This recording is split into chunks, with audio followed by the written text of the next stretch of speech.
كرمنا. احنا كنا متاخرين بهدف اول 10 دقائق، الحمد لله اللعيبه طلعت رجاله. طلع الطعم الاولاني 2-1 وبعدين ضافوا الجون الثالث 3-1. والاهداف بتاعتنا اللي جايبها مين؟ كهربا واسامه ابراهيم ورفعت احمد رفعت. الرابع جايبه جعفر احمد جعفر. فبقول ان احنا فرقه عندها تنوع هجومي بطرق مختلفه. عشان كده احنا بننجح. اكيد اكيد. كابتن حسين واضح كده يعني وضح، ويمكن انا سمعت كتير الكابتن طارق العشري. كابتن طارق العشري واضح جدا، واكيد وانا سمعتك في كتير من التصريحات، واضح جدا انكم لا تتحدثون عن مجرد مركز ثاني او ثالث، ولكنكم تتحدثون عن لقب بطوله.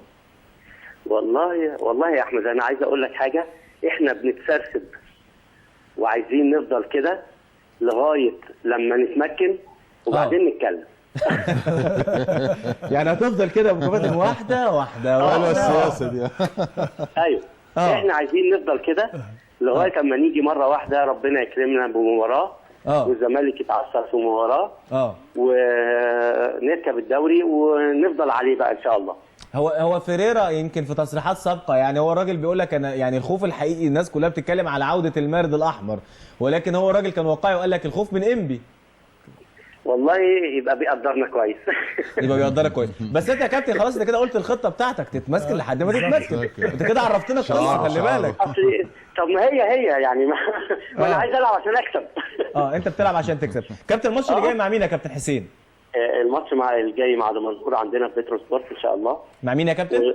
مع دمنهور. دمنهور. طيب ده يعني ده يعني فرصه كويسه. دي صعبه جدا علينا. يعني اللعيب المصري لما بيبقى ماتش تقيل فبيبقى عامل حسابه هو عنده الحافز من غير ما احنا نحفزه. انما الماتشات اللي فيها يعني مستوى تاني فتلاقي اللعيبه عندنا بتستهتر شويه، فهي دي المشكله بتاعتنا. تمام. عموما يا كابتن الف مليون مبروك وثلاث نقاط مهمه جدا، والمباراه القادمه مع دمنهور برضو فرقه كويسه على الرغم من سوء النتائج، ولكن فرقه كويسه واحترام المنافس ده مهم جدا كابتن حسين. طبعا طبعا. تمام. محمد جعفر بيعود ويعود بقوه بعد ما احرز هدف في الحضري، بيحرز هدف جميل بيعبر عن امكانيات غضنفر الكره المصريه وعلي داء الكره المصريه زي ما كنت بحب اطلق عليه. يمكن لما كان بيلعب في الزمالك كنت بحس ان هو كابتن ماهر فاكر انت علي داء شرب نفس الكاس. شرب نفس الكاس. هو طبعا يعني مشكله المكسب في الدقائق الاخيره هي دي. يبقى كل مدرب قاعد خلاص المباراه في جيبه، خارج بنقطه على الاقل، فالنتيجه بتبقى صادمه للي كسب واللي اتغلب. فطبعا توقيت برضو الجون اهو حضرتك اللي ضربه ركنيه برضو.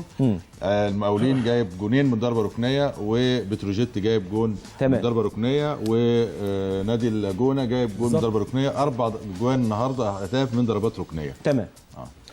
يعني كابتن ماهر هنقول ان المقاولين مع الكابتن حسن شحاته عاد من الباب الكبير بالفوز دوت، لان برضو الطموحات بتختلف من 33 نقطه ل 36، يعني بدات تفكر بعد كده في المربع الذهبي. بالظبط يا كابتن احمد، وده سمه المديرين الفنيين الكبار زي كابتن حسن شحاته. يعني كابتن حسن شحاته استفاد النهارده من الدرس اللي وقع فيه في 3-4 مباريات، ودي اذا كان بيدل على ان المدير الفني عنده وعي وعنده ثقه في فرقته، وعنده وعي ان هو لما يخطأ ازاي يصلح اخطائه. ده طبعا الهدف، بس مش عايزين نكرر بقى الاخطاء دي. ده الهدف طبعا. بتروجيت الجميل اتعمل كرة بينيه، دي جمله بتتعمل يا كابتن احمد في التدريبات من وسط الملعب، فيها خلق مساحه، تحرك طبعا بالنسبه لمحمد رجب، تحرك واعي بدون كوره، قدر ان هو يسرق بلغه الكوره 2 المدافعين واقفين على خط واحد. وبعدين بيلعبها ببطن رجله في حاله خروج حارس المرمى،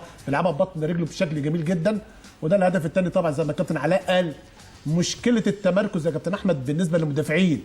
الاول بيبقى بص على الكوره واقف صح، ولما تبدا الكوره تتحرك بيبدا السرحان وبيبدا عدم الرقابه. يعني انت لو تلاحظ والكوره قبل ما تتلعب تلاقي في رقابه بالنسبه للمدافعين للمهاجمين. مسافه ما الكوره بتتحط بيبدا اللعيب بيبدا يطلع الكوره، بيحصل نوع بقى من بص يا كابتن احمد.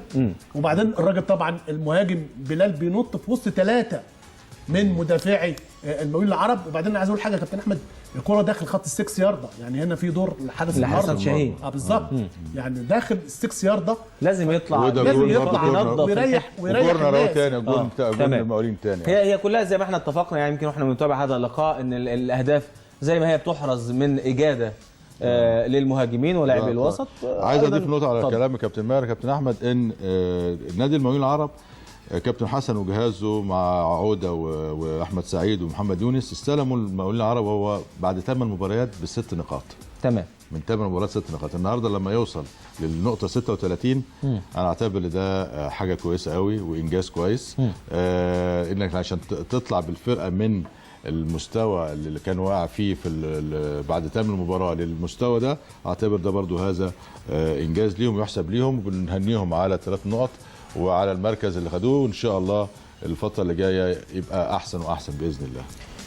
عموما طبعا دي وده الهدف اللي احنا اطلقنا عليه رصاصه الرحمه يمكن في هذا اللقاء اللي خلص المباراه بفوز فريق المقاولين على بتروجيت بهدف للخبير باحوال الكره المصريه. بس الحمد لله، يعني الاداء النهارده كان افضل من مباراه شرطه، خصوصا الشرطه ان احنا انت عارف تعادلنا، احنا اللي تعادلنا. الشوط الاولاني كان الجو حر كنا سيئين شويه، الشوط الثاني عوضنا، حسنا الاداء، جبنا هدف، سيطرنا على معظم الوقت بتاع الشوط الثاني. النهارده كل اللي لعبوا النهارده كانت محمد صوتي كان نازل على مكتب بيلعب بثلاثه واحد تحتيهم، كان عايز يكسب عشان يخش المربع الذهبي او يحافظ على الابناط، انما طبعا كنت قاري الجيم والحمد لله حفظت اللعيبه، ولحد دقيقه 92 اللعيبه بتجتهد يا ابو حميد. يمكن الكباتن يعني لو شافت الاجوان او كده معظم الوقت الحمد لله انا الافضل، لكن هو طبعا النتيجه دي بتاعت ربنا، وما كانش في توفيق ان احنا دقيقه واحده بس. وانا قايل الكلام ده كله في المحاضره بقالي يومين لحد المحاضره اللي هي ما بين الشوطين. يا جماعه نخلي بالنا من الكور العرضيه، ايمن تامر محب بيعملها كويس جدا جدا جدا، واحد بيكمل على البعيده وبتترد.